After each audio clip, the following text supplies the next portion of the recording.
Un tout petit animal vorace, un survivant de l'ère des glaces, à l'origine d'une pandémie sans précédent. Cet animal, c'est la tique, pas plus grand qu'une tête d'épingle. Cet acarien, dont on dénombre près de 900 espèces connues, est à l'origine de la transmission de nombreuses infections, parmi lesquelles la maladie de Lyme, une maladie infectieuse à évolution lente qui peut toucher les articulations, le cerveau, le cœur, le système immunitaire. Pour en parler, deux invités. Chantal Perrin, bonjour. Bonjour. Réalisatrice de documentaires, et Roger Langlais, philosophe, journaliste d'investigation. Bonjour. Bonjour. Vous avez coécrit l'affaire de la maladie de Lyme, une enquête, c'est aux éditions Actes Sud. Roger Langlais, pardon, je s'appelle Roger Langlais. Je vois les mots, l'affaire de la maladie de Lyme, une enquête. C'est des mots très forts quand même. Oui, parce que ce n'est pas seulement une pandémie mondiale aujourd'hui, c'est aussi une affaire, puisqu'on assiste en fait à une paralysie assez typique des scandales sanitaires, hélas, mais une fois de plus, une paralysie des autorités, qui sont plutôt dans le déni, qui essaient de gérer la crise sanitaire un peu comme une crise de communication, et donc de passer à côté, de calmer les patients mobilisés, parce qu'aujourd'hui, on a même une mobilisation mondiale des patients à travers des associations et des actions. Et des investigations de la part des patients aussi, qui font tout le travail finalement, y compris de l'investigation clinique et médicale, c'est-à-dire qui recherchent eux-mêmes les solutions pour un meilleur diagnostic et un meilleur traitement. On a un niveau d'expertise des associations de patients aujourd'hui qui arrive à être supérieur à celui de la plupart des médecins. Mais qu'est-ce qui vous a alerté ? Qui nous a alertés ? Qu'est-ce qui vous a alerté ? Des différences de chiffres, des quoi ? Alors, d'une part, les communications officielles, contradictoires très souvent, etc. Donc tout ça paraissait un peu bizarre. Et puis cette mobilisation des patients, il faut bien dire que comme dans le scandale de l'amiante, comme dans tout un tas d'autres scandales, finalement, c'est la mobilisation des patients qui, nous, journalistes, est le meilleur indice. Et à partir de là, on vérifie les sources, on croise, on investigue avec nos méthodes de journalistes. Et là, on découvre le puzzle infernal qui est à l'origine de cette paralysie, en fait, de la prévention et du soin. Alors Chantal Perrin, vous avez réalisé un film formidable d'ailleurs qui s'appelle La maladie de Lyme quand les tiques attaquent, qui a été diffusé sur cette chaîne France 5 et qui est rediffusé régulièrement, qu'on peut revoir, dans lequel vous donnez la parole aux malades, aux associations, aux chercheurs.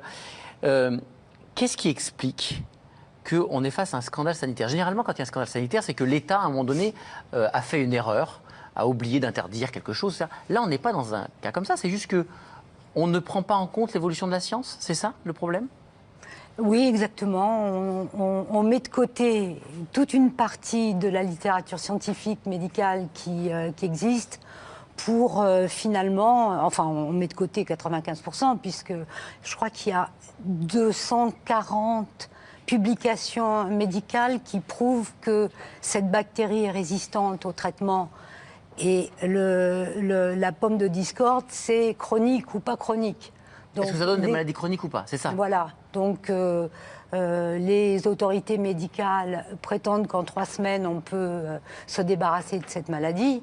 Et la vérité, c'est qu'elle est persistante, elle revient, elle est difficile à éradiquer et qu'il faut plusieurs traitements et qu'il faut aussi s'occuper de l'origine de cette maladie. Pourquoi, à un moment donné, le malade a montré une faiblesse et ne parvient pas à surmonter l'infection.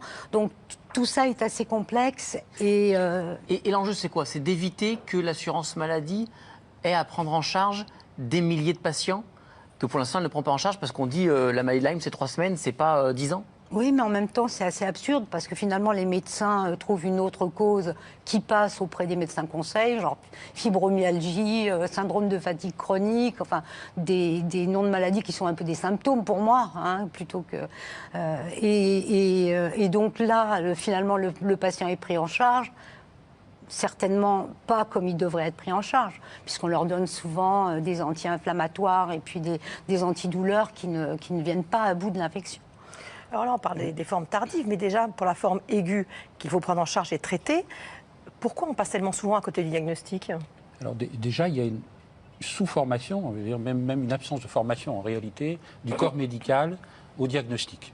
Bon, le traitement, c'est encore des discussions. Une circonstance aggravante, mais déjà pour le diagnostic.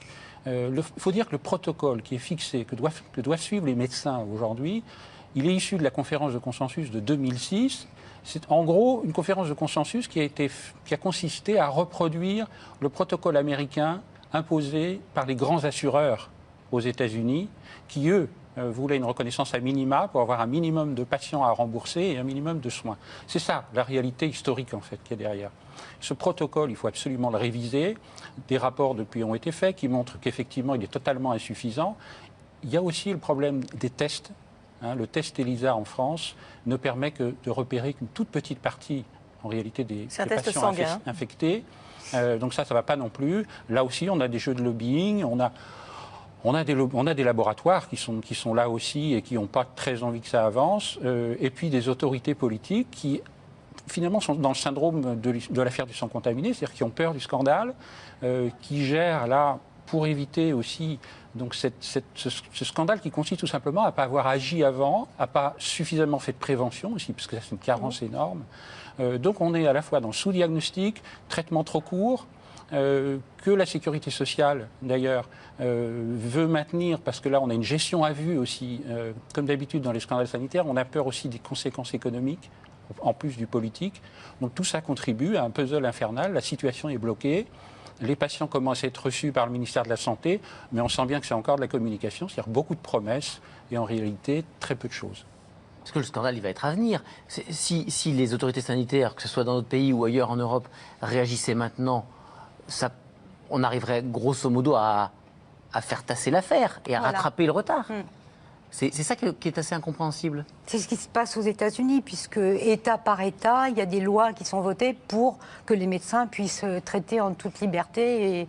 Je crois qu'il y a 8 à 10 États américains qui ont voté des lois pour reconnaître la maladie, pour qu'il y ait de la recherche. Au Canada, ça vient de se faire aussi. Donc, de la prévention, ce que vous disiez quand même. Et puis qu'il y ait de la prévention. Ouais. En France, le chiffre officiel, c'est quoi? C'est combien de patients touchés? 25 27 000.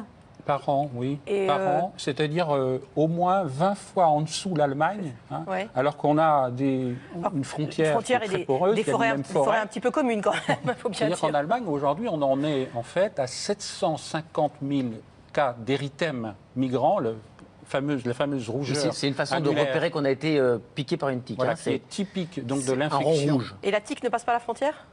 Et voilà, la tique s'arrête un peu comme le nuage de Tchernobyl. C'est formidable. Décidément, on a des frontières extrêmement étanches. On partage des forêts frontalières. En gros, aujourd'hui, on est à entre 1 million et 1,5 million de cas reconnus par an en Allemagne. En France, on en est à 27 000. Vous voyez la différence qui ne se justifie pas, parce qu'on a une population assez proche en termes démographiques. Et donc, on a aujourd'hui de plus en plus de médecins à la frontière qui disent à leurs patients, on va réaliser le test en Allemagne, ou éventuellement le traitement aussi va être fixé en Allemagne. On en est à une situation totalement schizophrénique, typique de ce qui se passe aussi en Norvège, par exemple, où là, on a une répression, comme en France, par la sécurité sociale, des médecins qui, eux, veulent traiter conformément à la déontologie médicale et pas conformément à un protocole fixé par les assureurs américains. Il y a des médecins en France qui ont des problèmes en justice, même, et à qui cause de sont la maladie. poursuivis, effectivement, en justice, et où on a là... Pour quelle raison? On a là une prise en compte, encore une fois, du protocole qui, lui, est complètement désuet, et encore une fois, issu d'un jeu d'influence des lobbies. Et surtout qu'il ne prend pas en compte une situation où le médecin ne peut pas soigner en son âme et conscience et en fonction de la science. Et ces traitements longs, effectivement, qui permettraient peut-être d'éviter ces formes tardives qui sont extrêmement handicapantes. En plus, voilà, ça permettrait d'éviter la chronisation qui, de toute façon, à terme, est beaucoup plus coûteuse pour la sécurité sociale, sans parler de la souffrance humaine, terrible, puisque ça donne lieu à des symptômes très invalidants. Merci beaucoup à tous les deux, Chantal Perrin, Roger Langlais. L'affaire de la maladie de Lyme, une enquête, c'est chez Actes Sud. C'est très intéressant. Et il y a également, pour en savoir plus, des associations, francelyme.fr et association Lyme sans frontières.com. Vous aurez tout ça sur allodocteur.fr. Merci beaucoup. Merci.